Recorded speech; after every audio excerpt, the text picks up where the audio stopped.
On Story is brought to you in part by the Alice Kleberg Reynolds Foundation, a Texas family providing innovative funding since 1979.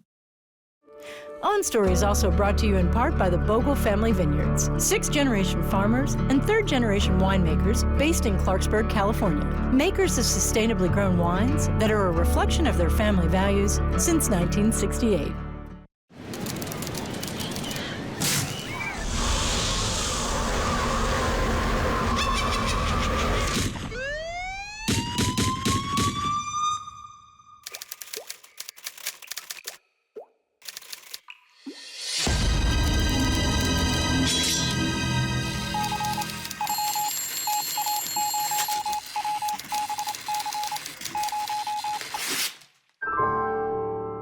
From Austin Film Festival, this is On Story, a look inside the creative process from today's leading writers, creators, and filmmakers.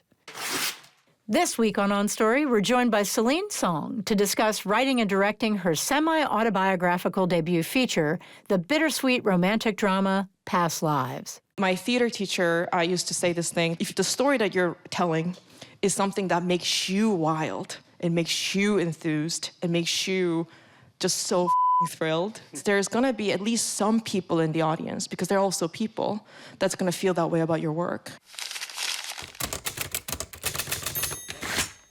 Inspired by Song's own experiences, Past Lives tells the story of two childhood friends who reunite as adults and reckon with the nature of the enduring bond between them.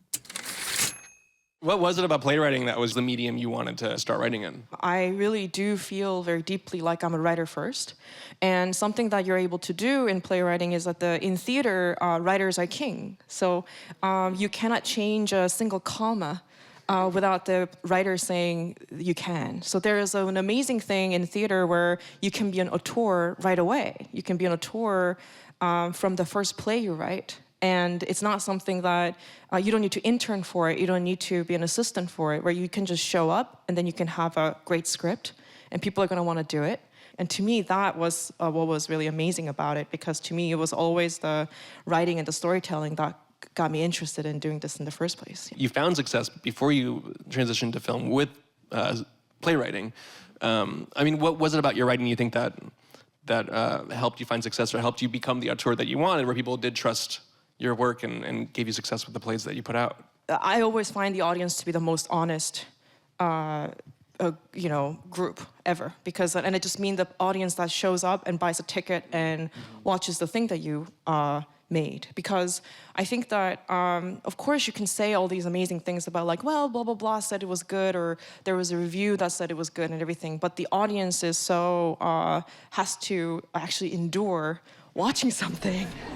So if they do not connect, they don't connect. And if they do, they do. My theater teacher used to say this thing that at the time I didn't even fully understand, but now I think about it all the time, where he said, well, you're not an alien, you're a person, you're a human being. So if you have something that if the story that you're telling is something that makes you wild, it makes you enthused, it makes you just so thrilled about, and what's going to happen is there's going to be at least some people in the audience, because they're also people, that's going to feel that way about your work. And I think that that's the best thing that I can trust, which is that, like, if I think it's cool, if I think it's amazing, if I think it's worth pursuing, then usually I will find some people in the audience at least who feel the same way. Let's dive into it. I know you've touched on this before in other talks, but can you briefly talk about the spark of this movie, where it came from, and then also why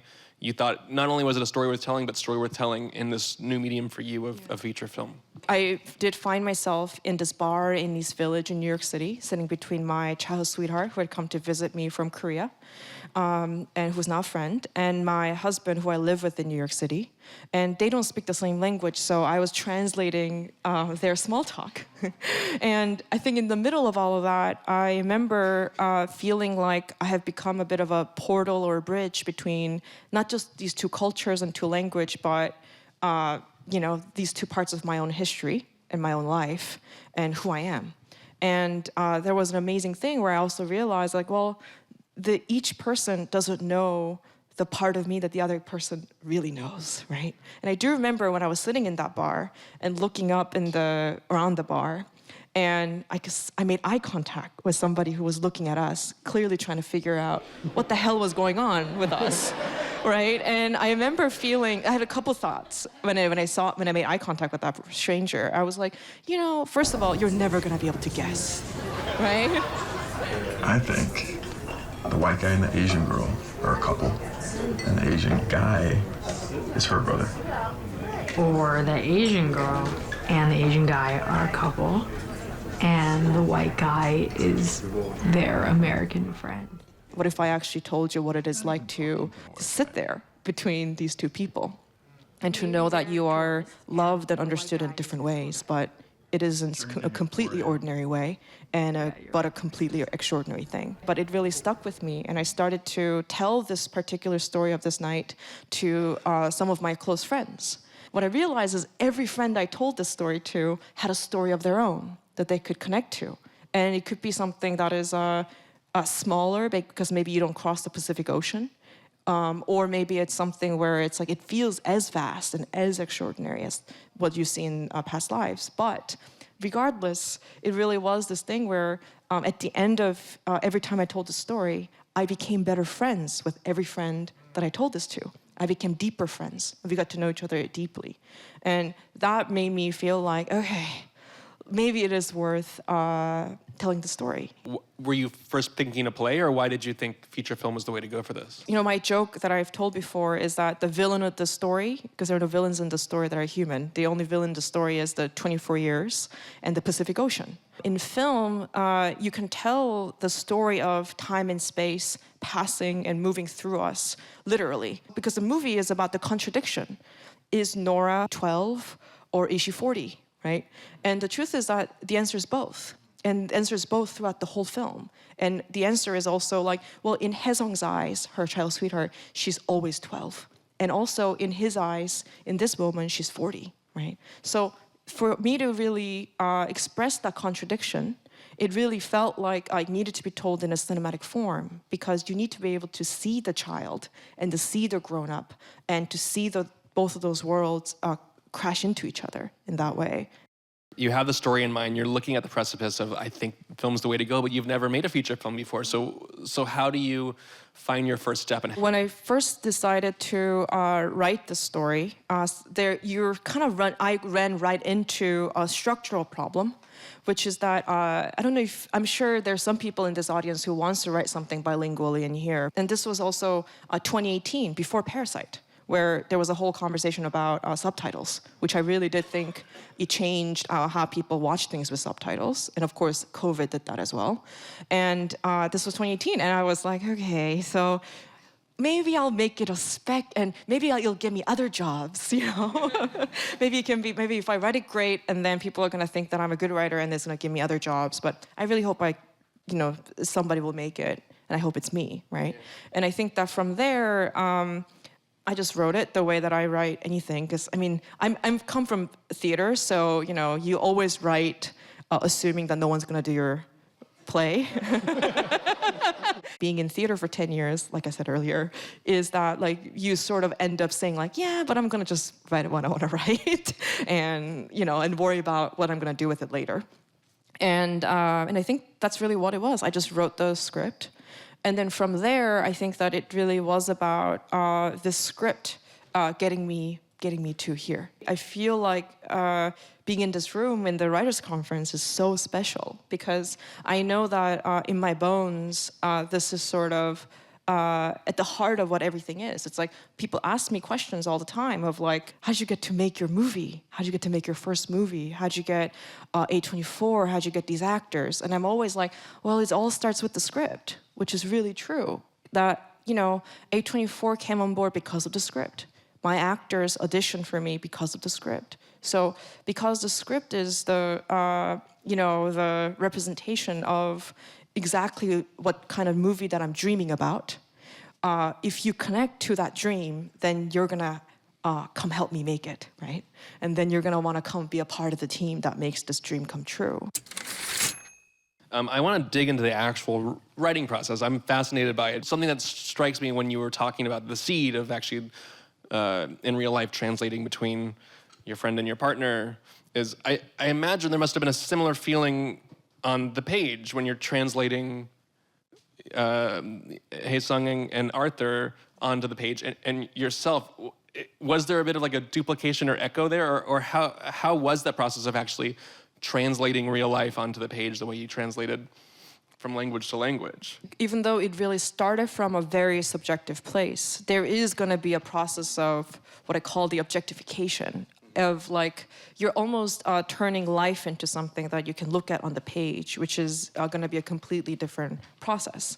And part of it is like the fantasy of the film is that everybody is so articulate and deep immediately, you know, which is not true about life, you know, because we're meandering, we get lost in our thoughts, and even in feeling, you're not feeling 10 things, you're feeling 1,000 things, I feel like, in life. It was kind of a thing where you're turning that into whatever, 100-something pages of script. At that point, when I'm showing it to my actors, you know, I'm not asking them to imitate real people or emulate real people. I'm not asking them to play real people. I'm asking them to play characters. We have different history in life. And what we're trying to find is what is the best history in life for Nora, right? So by the end of that, it really was so much about the, you know, telling the story itself. And it's really turning it into the story itself, yeah. What was the hardest character to write? Was it harder to write a version of yourself in Nora, or was it harder to write Arthur and Hae Sung? Nora wasn't the hardest, it was Arthur who was the hardest, of course. And the final scene that I wrote actually is the scene in the bedroom. Oh. Yeah, so my first draft didn't have the scene in the bedroom. If you guys remember that scene where it's Nora and Arthur talking in the bed. Tiny apartment in the East Village with some Jewish guy who writes books. Is that what your parents wanted for you? You're asking me if you, Arthur Zedaransky, are the answer to my family's immigrant dream? Yeah. Wow. That was the last scene that I wrote and I had a draft without that scene in it. Can you believe it? Impossible. But this is why you need another draft. You know?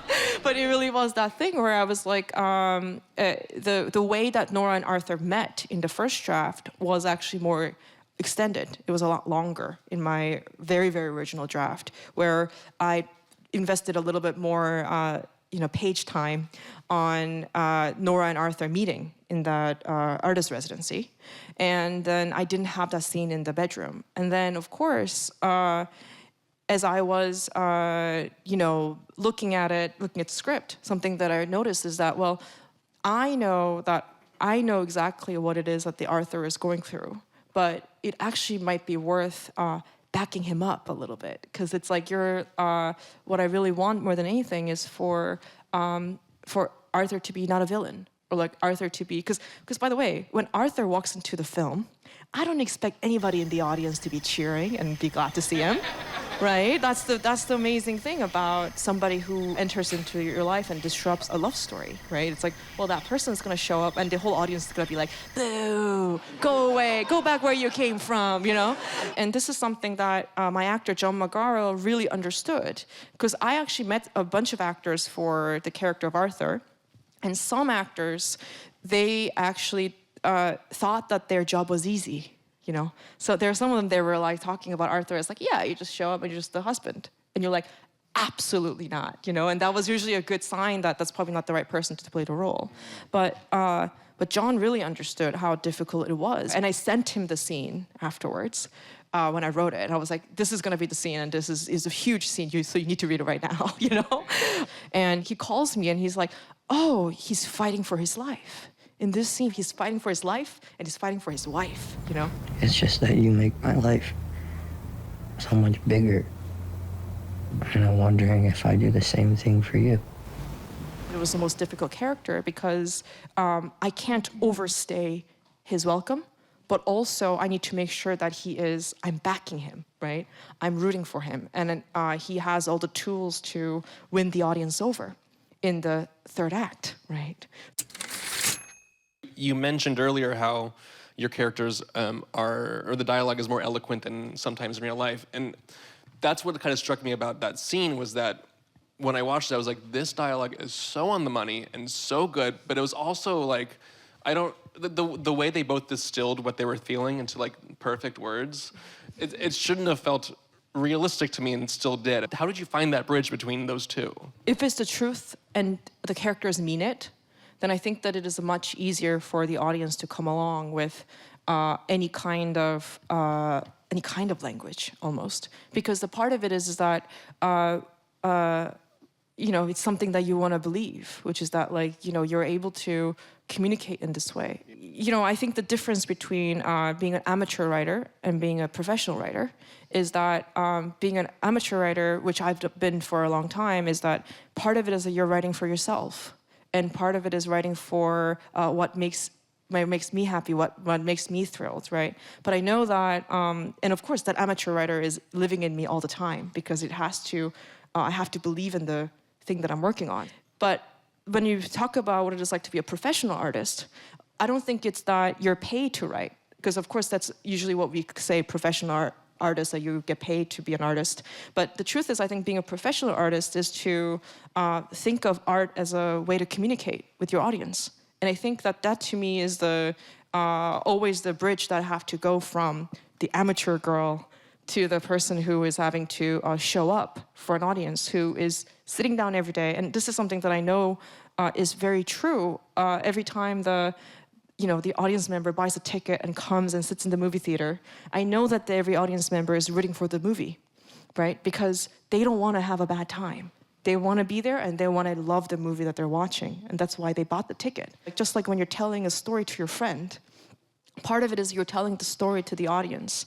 And you have to make sure that they're not left in the dark, and they're also able to believe and be immersed in it, and to feel like they're actually right there in a way, right? Just like any good storytelling. The accumulation of everything that has happened before is going to land you in a place where you're just going to want to speak about what's happened in this movie, right? As these characters. So I think that's really at the heart of it, yeah. What is your gut check when writing and when thinking about the audience? Is it just yourself being in the shoes of the audience? Are you talking to other people or sharing drafts with other people? Like, how are you feeling out the audience and that relationship with them in a more concrete way while writing? I think a part of it is that you don't know until, I've done it for 10 years, and something that you realize when you're sitting in the room watching your own play happen in front of you, in front of an audience, you see everything, right? You feel everything, because your audience will maybe not laugh at a joke, and they'll teach you, and maybe they will not feel moved, and they'll teach you, and maybe they'll fall asleep, that will teach you. So there is an amazing thing where you're dealing. It's a bit of a boot camp or something. There is a kind of a really direct relationship that I have with the audience, for what it's worth. And of course, every audience is different, and I'm always curious about differences in audiences in different regions, in different parts of the world, different countries.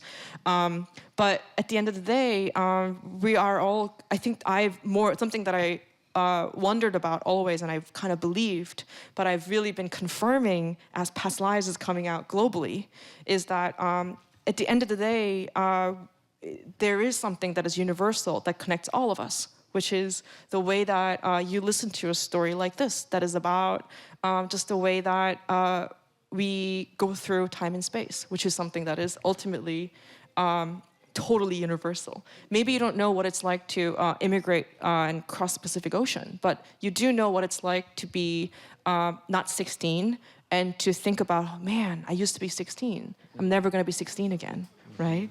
And maybe you'll know what it's like to leave college and start a job, because even that, there is a bit of a grief that you can really understand, that you can connect to as Nora is walking home crying, right? I am probably the harshest critic of it. And the other part of it is I do have to share it with an audience at some point. And then I think it really does come down to listening to them. And a part of it is to let the audience know what they're watching. So the opening scene of my movie, which is of course the three of them sitting as grown-ups, and there is a question a question is posed where the audience is cast as the people who is watching the three of them. And the question is, of course, who are these people to each other? And by presenting that as the opening scene, the audience knows what they're watching for, right? So it's a kind of it's a trick where you're getting to have the audience know the language of this film and understand the language of this film, because of course it's gonna get built and broken down throughout this movie. So you're having to tell them, hey, this is a story of these three people, and you're gonna figure out who they are to each other. And of course, when we get to the end and the audience has a better idea of who they are to each other, still the answer is gonna be a mystery, because the answer of who these three people are to each other is, at the end of the day, inyeon, which is that word in Korean. And the thing about that word is that the word is more mysterious than the question itself. So a part of it is that as you carry the audience through the 24 years that this film is, when you introduce them to it right up front, the audience is going to come with you to all of it. And part of the being in theater for 10 years is that I trust the audience to come through all of it. Were there specific visual choices that you got to make that you were excited about, that were new to you? The core of everything, and this was a part of the conversation that I was having with my DP, Shabir Krishner, is that every step of the way, we were just talking about story and character. So much of it had to be about how the camera is going to live through this story. I think about the Madison Square Park scene where Nora and Haesung see each other for the first time in 24 years. And part of that scene, something that we were talking about, is this swinging camera, which is in this, which something that me and my DP watched in Distance. The Koreeda film, Distance, has a scene where the camera swings between, when we're having this conversation, it swings from one person and then stays there for an indeterminate and kind of a poetic amount of time, and then we'll move to the next person. When Haesung and Nora see each other for the first time, so much of that is about the longing and missing each other, and also the reality that they are finally together. But it's not going to be a thing where they can just run at each other and then be together. It's a kind of about the push and pull of it and the way that you long for the other person. So we're talking about that camera movement as a way to express longing. So there is a way in which that there is a missing the person that you're seeing, and then also the gladness with which that you see that person that you're seeing in the shot. That felt like it spoke to the scene, to the story and the character and what they're going through. So in that situation, for example, we just knew that that was the payoff of that whole sequence. How scientific were you with that? Like, when you were with your DP, like, were you actually like marking exactly like? Well, I think that it really was had to do with the way that the actors were sitting in the silence, right? Because part of the silence in the film is that you don't know how long it's going to be. So it really was a fluid thing. To me, that really is sort of at the heart of how I was approaching this whole film, which is that, the movie is very much about also about the contradiction of time, the 24 years can pass like this, and 2 minutes can feel like eternity. So something that I knew in the ending scene, when we are having the actors wait for the Uber, he says it's going to be 2 minutes until the Uber comes. When that was happening, the actors only knew two things, which is that the car was not going to come until the two of them turn and face each other. And the second thing was they have to face each other as slowly as they possibly can. So that's the only direction I gave them. And nobody on set knew when the Uber was going to come except for myself. And the thing about the way that silence works is that it has to feel both like it is too long, this is too long a time to be waiting for an Uber, but also it has to feel like when the Uber comes, like, oh my God, no, give me 10 more seconds, just a little more time, right? So it has to be the contradiction of too long and too short. So that was something that you can't really do in numbers. It's something that you can only feel. as a person with my own internal clock. So I didn't even have a full plan for when I wanted the Uber to come. And I think that that really is, at the end of the day, how one can achieve that. There's a way in which that you have to trust the human instinct, or like the human feeling of time, because that's sometimes the only way that you're going to get to the truth of it. 이것도 전생이라면 우리의 다음 생에서는 벌써 서로에게 다른 인연인 게 아닐까?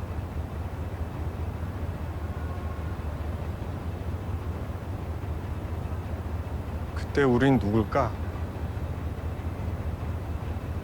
모르겠어. You've been watching On Past Lives, a conversation with Celine Song on Story. On Story is part of a growing number of programs in Austin Film Festival's On Story project that also includes the On Story radio program, podcast, book series, and the On Story archive, accessible through the Whitliff Collections at Texas State University. To find out more about On Story and Austin Film Festival, visit onstory.tv or austinfilmfestival.com.